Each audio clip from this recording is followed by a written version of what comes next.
जहां भोग की अपरिमित शक्ति है, और क्या कहना, यहां से करोड़ों करोड़ों गुना रूप रस गंध शब्द स्पर्श का सुख वहां प्राप्त होता है। भूख लगनी नहीं, प्यास लगनी नहीं, पलक झपकने नहीं, पसीना आना नहीं, माला कुम्हलानी नहीं, कपड़े गंदे होने नहीं, और चाहे जितना भोग करें भोग की शक्ति ही समाप्त नहीं होनी। तो भोग तो स्वर्ग के हैं, धरती के क्या भोग हैं? ये तो बेचारे मृत्यु के खिलौने हैं, ये क्या भोग भोगेंगे।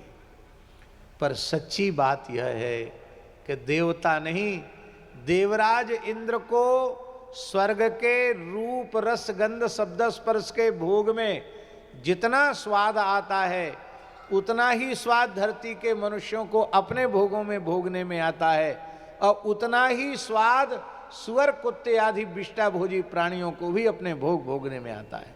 इसलिए भोगत्वेन सबके भोग एक जैसे हैं, क्योंकि सबको स्वाद एक जैसा आ रहा है।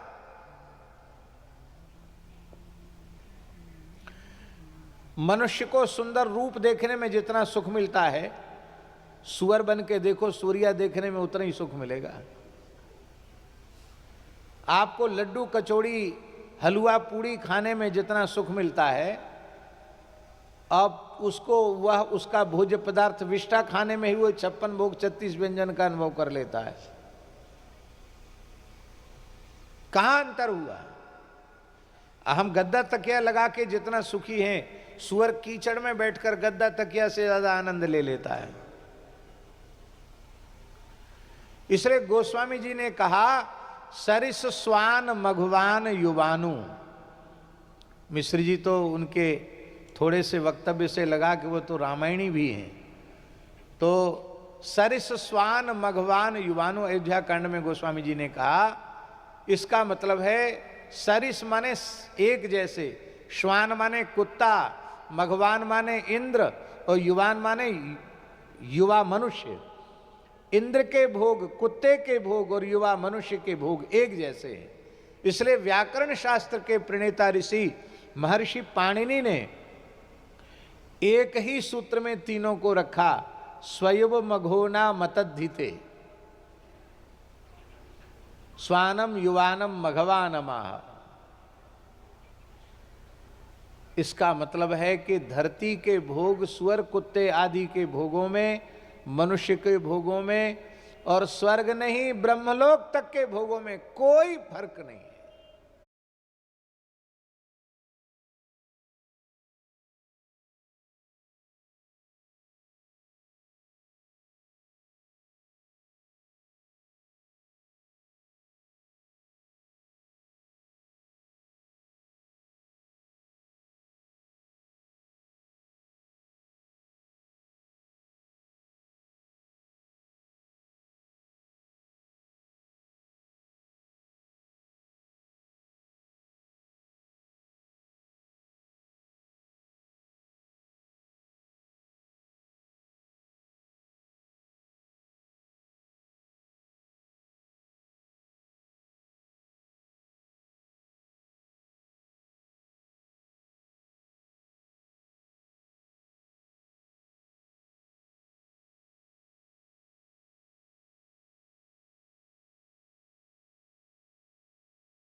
इसका मतलब है ये भोग भोगने के लिए मनुष्य शरीर नहीं मिला। किस लिए मिला है?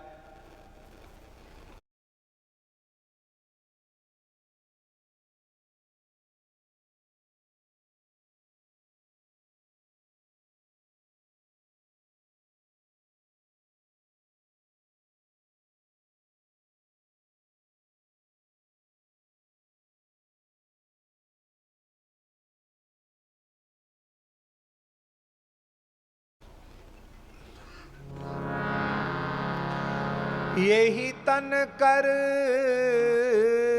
फल, यही तन कर फल, विषय न भाई स्वर्ग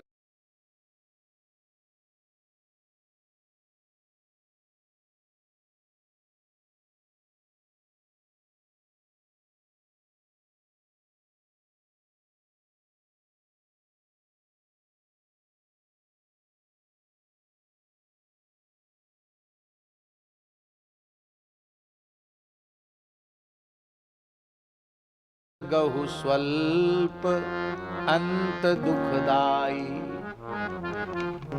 स्वर्ग भी स्वल्प है और अंत में दुख ही देने वाला है।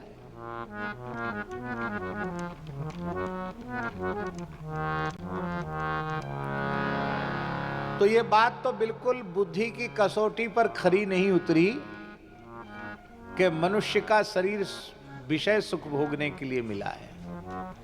तब किस लिए मिला है?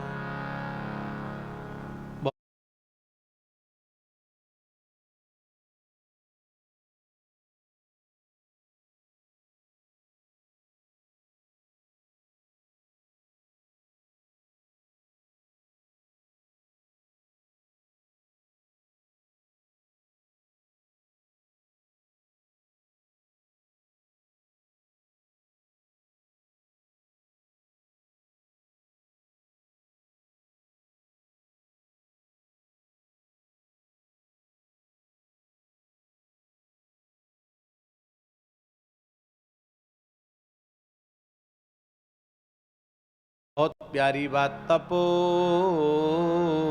दिव्यम पुत्र का ये न सत्वम।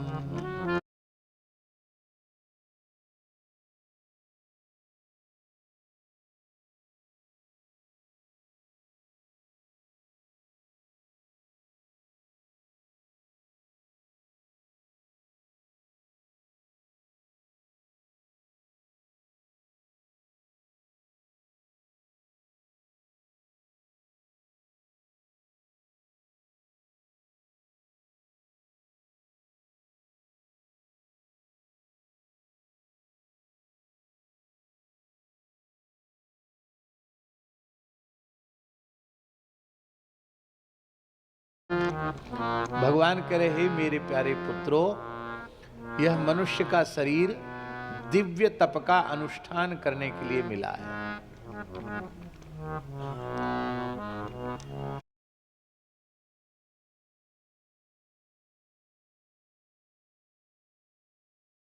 मिश्रा जी, दिव्य तप क्या है? पहले तप को समझें, फिर दिव्य तप को समझें। हमारे यहां शास्त्रों में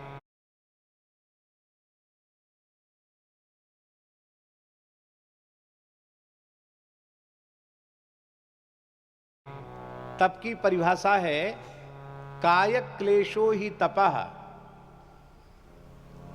क्या परिभाषा है? काय क्लेशो ही तपः। अपने शरीर को क्लेश देना, इसका नाम है तप।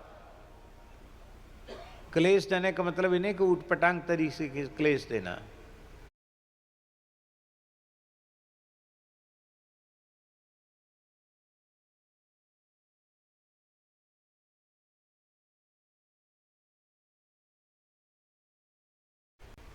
शास्त्रीय विधि से भोगों का त्याग, और भोगों के त्याग में जो मनुष्य को कष्ट का अनुभव होता है, उसी का नाम है तप।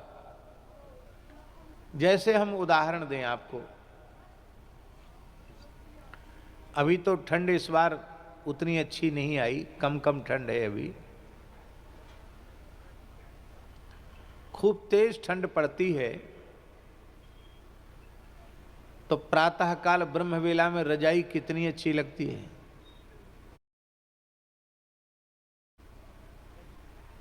कम्बल अच्छा लगता, रजाई अच्छी लगती है। और उसको छोड़ करके बाहर निकलकर 4 बजे आसन त्यागने में कष्ट।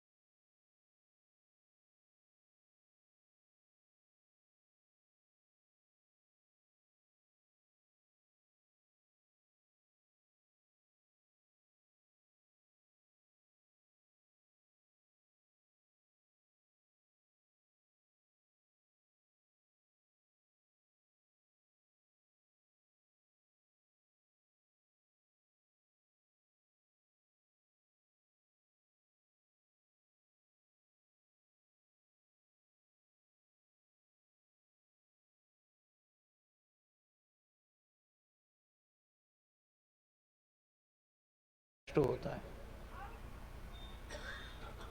लेकिन उस रजाई के सुख का त्याग करके 4 बजे जो आसन त्याग देता है, उठ करके खड़ा हो जाता है, करावलोकन भूमि स्पर्श पूर्वक प्रातः